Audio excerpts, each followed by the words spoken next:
የአምላካችን እግዚአብሔር ስም የተባረከና የተመሰገነ ይሁን። ሁላችሁም በጌታ ስም ሰላም እላችኋለሁ። እንደ እግዚአብሔር ፈቃድ ዛሬና የሚቀጥሉት ጥቂት ሳምንታቶች በአንድ ትልቅ ሐሳብ ላይ አብረን እንቆይ አስባለሁ። ይሄንን ሐሳቤን ወይም ይሄን ትምህርቴን መሰረት የማደርገው በአንደኛ ሳሙኤል ምዕራፍ 2 ላይ ከ11 እስከ 28 ባለው ክፍል ላይ ይሆናል። ምንድነው በልብ ውስጥ ያለው ሸክም ካላችሁን አንድ ሐሳብ ላይ ነው የምንቆየው። ሲያየን ምን እንመስላለን በሚል ትልቅ ሐሳብ በቃሉ መታደስ ካለብን እንድታደስ ይሄን ጥሪ ማቅረብ እወዳለሁ። ስለዚህ አጋጥሟችሁ አቃል በህይወታችሁ ከቤት ስትወጡ ለአንድ ጉዳይ አግኝቷችሁ ልብሳችሁን ወይ ጫማችሁን የሆነ ነገራችሁን ብቻ አይቶ ምንድነው ዛሬ ነው መስለህ እየሄድክ ያለው? አይተዋል ልብስን፣ አይተዋል ጫማህን ምን እንደምትመስል በመስዋዕት አላየህም እንደ ራስህን አይነት ጥሩ ያልሆነ ነገር ጥሩ ያልሆነ አለባበስ እንደለበስን የሚያስመስል ነገር ተናግሮን እንደሚያውቅ አስባለሁ። እኔ አጋጥሞኝ ያውቃል። እኔ ሰዎች ስለኛ ምን ይላሉ አይደለም ዛሬ ነጥቤ ሰማይ እግዚአብሔር ሲያየን ምን እንመስላለን? እንደ ግል እንደ ቤተክርስቲያን ህይወታችንን፣ አገልግሎታችንን፣ ትዳራችንን፣ ዕለታዊ ምልልሳችንን፣ ኑሯችንን፣ ትምህርታችንን፣ እጮኛነታችንን እግዚአብሔር ሲመለከት እግዚአብሔር አስተያየት ስጥ ቢባል እግዚአብሔር ምን ትመስላላችሁ ይለን ይሆን? ይለን ይሆን ወይስ ምን መስለህ ነው ደግሞ የምትሄደው ብሎ ፊቱን ያጨማደድብን ይሆን? አትንክ ይሄ የአንደኛ ሳሙኤል ምዕራፍ 2 ቅድም ያልኳችሁ ከ11 እስከ 28 ድረስ ያለው ክፍል የዛሬዋን ቤተክርስቲያንን ሁነኛ መልክ ልናይ የምንችልበት መነጽራችን ማስተያያችን እንደሆነ አስባለሁ። በቤተክርስቲያን ውስጥ ያለው ህይወት የአማኙ ህብረተሰብ፣ የአገልጋዩ፣ የመሪዎች፣ የዘማሪው፣ የሰባኪው፣ የነብዩ በእግዚአብሔር ቃል ስንመዘን በእግዚአብሔር እይታ ስንታይ ምን እንመስላለን የሚለውን ነገር በጥሩ መልኩ ፍንትው አድርጎ ከሚያሳየን የህይወታችን መስታወት መካከል አንዱ ይሄ ክፍል ነው ብዬ አስባለሁ። ይህን ክፍል ሳነበው ሁለት ስሜት ይሰማኛል። አንድ በኩል የሳሙኤል አይነቶችን አይና ልቤ በደስታ ይፈነጥሳል፣ ልቤ ለምስጋና ይነሳል። በእውነት እግዚአብሔር ዛሬም ሰው አለ ለማለት እደፍራለሁ። ነገ የነገይቱን ቤተክርስቲያን ሳስብ ተስፋ እንዲሰማኝ እንቀጥላለን እንድንል የወንጌል እውነት ሳይበረዝ ሳይሸቀጥ በንጽህና ይቀጥላል ብዬ እንዳምን ልቤን በተስፋ የሚሞሉት እንደ ሳሙኤል አይነቶችን ሳይ ለምስጋና እነሳለሁ። ደግሞ አመስግኜ ሳልጨርስ ወረድ ብዬ የአፍኒና የፊንሐስን አይነት ሰዎች ደግሞ ስመለከት ጌታ ሆይ ምን አይነት ጉድ ውስጥ ነው ያለነው? ምን አይነት ፍርስራሽ ውስጥ ነው ያለነው? ለነገስ ምን ይበጀናል ብዬ የክርስትናን መንገጫገጭ የክርስትናን መዳረሻ ሳስብ ልቤ ትክዝ እንዲል የክርስትና የህይወትና የኑሮ ቅይጥነትን የንጽህና ጉለትን ስመለከት ልቤ እንዲያመጽ እባክን አንድ ጊዜ አስበን እንድል ፍርስራሾች ታይተውኝ ለታድሶ ጩኸቴን እንዳሰማ ደግሞ የምገፋበት ስሜት ነው እና በሁለት ስሜት ውስጥ የመናጥ አይነት ልብ ነው ያለኝ። ለምስጋናም ለንስሐም ይሄ ክፍል እንደዛ ባለ መልኩ የሚታይ ነው ለኔ። ከቁጥር 11 እስከ ቁጥር 28 ውስጥ ጸሐፊው ሁለት አይነት ትውልድን ያነጻጽራል። የሳሙኤል ትውልድንና የአፍኒና የፊንሐስ አይነት ትውልድን እንደነዚህ አይነት ሁለት ግለሰቦችን ያሳየናል። የህልቃናና የሐና ልጅ የሆነው ሳሙኤልን ከአገልጋዩ ከካህኑ ከቄሱ ልጆች ከሆኑት ከአፍኒና ከፊንሐስ ጋር እያነጻጸረ መሳ ለመሳ ያሳያችኋል። ስለዚህ ጥቂት ቁጥሮች ውስጥ ከ11 እስከ 28 ባለው ክፍል ውስጥ ስለ ሳሙኤል 3 ሲናገር ስለ አፍኒን ፊንሐስ 2 ይናገራል።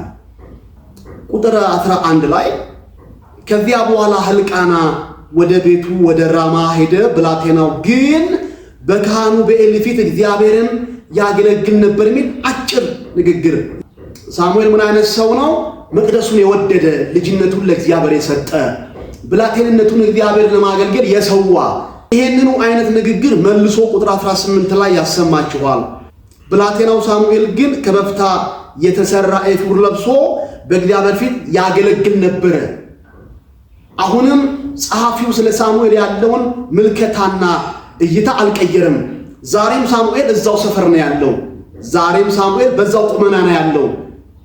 አቅጣጫ አልለወጠም፣ ቁመና አልቀየረም፣ መልክ አልቀየረም። ከመስመር አልወጣም። ዛሬም እግዚአብሔርን ያገለግል ነበረ። ቀጣይነት ያለው አገልጋይነት። ለሶስተኛ ጊዜ ቁጥር 26 ላይ ስትመጡ ደግሞ ብላቴናው ሳሙኤል በአካል በሞገስ በእግዚአብሔርና በሰው ፊት እያደገ ሄደ የሚል ሌላ አስገራሚ ደግሞ እይታ ይሰጣቸዋል። እግዚአብሔርን ከማገልገል ባለፈ በሰው ፊትም በእግዚአብሔር ፊትም የሚመሰከርለት መልካም ህይወት ይዞ እያደገ ደግሞ ይሄዳል። የሚጨምር ህይወት፣ የሚበዛ ህይወት፣ ቀጣይነት ያለው ህይወት እንዴት ደስ ይላል! በሰውና በእግዚአብሔር ፊት ማደግ የሚኖር በጣም ጥልቅ ትርጉም ይሰጠኛል። ሰዎችን መልካም ነገር በሚናገሩለት ልክ፣ በሚመሰክሩለት ልክ ማንም ተነስቶ ስለ ሳሙኤል መስክር ቢባል ተናገር ቢባል ስለ ልጅነቱ፣ ስለ ወጣትነቱ፣ ስለ ሌላውም የህይወቱ አቅጣጫ ከፋሚሊ ጋር ስላለው ከኤሊም ጋር ስላለው መቅደሱ ስላለው አገልግሎቱ ተናገር ቢባል ማንም ሰው የሚሰጠው አስተያየት ፊድባክ አንድና አንድ ነው። ሳሙኤልማ በጣም መልካም ሰው ነው፣ እግዚአብሔር የሚፈራ ሰው ነው። ምነው ልጆቻችን እንደሱ በሆኑ የሚያስብል፣ አገልጋዮቻችን ምነው እንደሱ በሆኑ የሚያስብል። ማንም በሳሙኤል ላይ ሪዘርቬሽን የለውም። እኔ ግን ጥያቄ ያለኝ ሳሙኤል በዚህ አቅጣጫ ላይ እናንተ የማታውቁት ነገር እጅ ከፍንጅ የያዝኩት ብሎ በምንም አቅጣጫ ከተቃራኒ ጾታ ይሁን በገንዘብ ጉዳይ ይሁን በስልጣን ይሁን በዝና ጉዳይ በየትኛውም አቅጣጫ ላይ ተቃራኒ የሆነ ሐሳብ የሚሰጥ የለም። እና ለዛ ነው ጸሐፊው በሰው ፊትም ነው ያደገው የሚላቸው። በሰው ፊት ማደግ ቀላል ነገር አይደለም። የተገለጠ በሰው ፊት የተገለጠ ህይወት። ሳሙኤል ግን በሰው ፊት ብቻ አይደለም ምስክርነቱ፣ ጓደኞቹ ብቻ አይደሉም፣ ኤሊ ብቻ አይደለም፣ ሌሎች ሰዎች ብቻ አይደሉም። ራሱ እግዚአብሔርም ስለ ሳሙኤል ተናገር ቢባል፣ እግዚአብሔር ምስክር ስጥ ቢባል እግዚአብሔርን የሚሰጠው ምስክርነት ቅድም ባልኩት አቅጣጫ መልካም ምስክርነት ነው። ሳሙኤል የሱማ ከሰው መካከል አለኝ የምለው ብቸኛ ድንቅ ብርቅ ልጅ፣ እግዚአብሔር ሰው አጥቶ ሳለ አግኝቶ ያወራው ልጅ፣ የዘመናት ብሶቱን፣ ቁጣውን፣ ሐዘኑን፣ ልብ ስብራቱን፣ ወደፊት ሊያደርግ ያለው ፍርዱን ከትላላቆች ሰውሮ ያወራው ምስጢረኛው እኮ ነው ሳሙኤል። ሰዎች እንዲህ አይነት መልካም ስብዕና ያለው ሰው ሲያገኙ፣ በሆነ ሰው ሲረኩ ያን የሚገልጡበት መንገድ አለ አይደለ? የሚሉበት አይነት ሳሙኤል እንደዚህ አይነት ልጅ ነው። የሆነ ልጅ ሰውም እግዚአብሔርን እንዲህ ባለ እኩል አስተያየት የሚሰጥ በሰማይ ተመዝኖ መቅለል እኮ አለ። የሰማይ አስተያየት እንደ ምድር ላይ ሆኖ ይችላል። ምድር ላይ ብዙዎች ሊያጨበጭቡ ይችላሉ። ሚስትም ልታጨበጭብ ትችላለች፣ ልጆችም ሊያጨበጭቡ ይችላሉ። ግን ልብን፣ ኩላሊትን፣ የውስጥን ጉርጆ የሚመረምር እግዚአብሔር፣ በሐሳብ የሚያይ እግዚአብሔር፣ ድርጊትን ብቻ ሳይሆን ቃልን ብቻ ሳይሆን የሰውን ሐሳብ የሰውን ምኞት ሞቲቭ የሚመረምር እግዚአብሔር አንተስ ምን ትላለህ ሲባል እግዚአብሔርን መለኪያ ማለት ከተቻለ፣ ከእግዚአብሔር ዘንድ ይሁንታን ማግኘት ከተቻለ ዋው! እና ጻፊ በአንድ አቅጣጫ ሳሙኤልን ያሳያቸዋል። እንደዚህ አድርጎ እንዳልኳችሁ መጽሐፉ ንጽጽር ነው፣ ምዕራፉ ንጽጽር ነው። ሁለት አይነት ትውልድ ያነጻጽርላችኋል። የሰውንም የእግዚአብሔርንም ቀልብ የሳቡ ትኩረት የሳቡ የሳሙኤል አይነት ትውልድ በአንድ አቅጣጫ፣ በሌላ መልኩ ደግሞ አፍኒንና ፊንሐስ በዚህ ክፍል ሁለት ጊዜ ጸሐፊው ፊቱን ኩስምን አድርጎ እንዲህ ኮሶ እንደጠጣ ሰው ፊቱን ጭድድ አድርጎ ደግሞ የሚያወራው ነገር አለ። ሙሉ ማግኘት ከፈለጋችሁ የመጀመሪያውን ምስክርነት ከቁጥር 12 ጀምሮ እስከ 17 ይነግራችኋል። እና ገና ቁጥር 12 ላይ ሲጀምር የኤሊ ልጆች ይላል። የኤሊ ልጆች ምናምንቴዎች፣ እግዚአብሔርን የማይፈሩ የኤሊ ልጆች አፍኒን፣ ፊንሐስ ምን አረጉ? በኋላ በዝርዝር እመጣበታለሁ። እንደው ፊትን ምን ጭንድድ ኮሶ እንደጠጣ ሰው ሆነ ስለነሱ እንዲህ እንድትናገር ያደረገ ምንድን ነው? ሁለት ነገር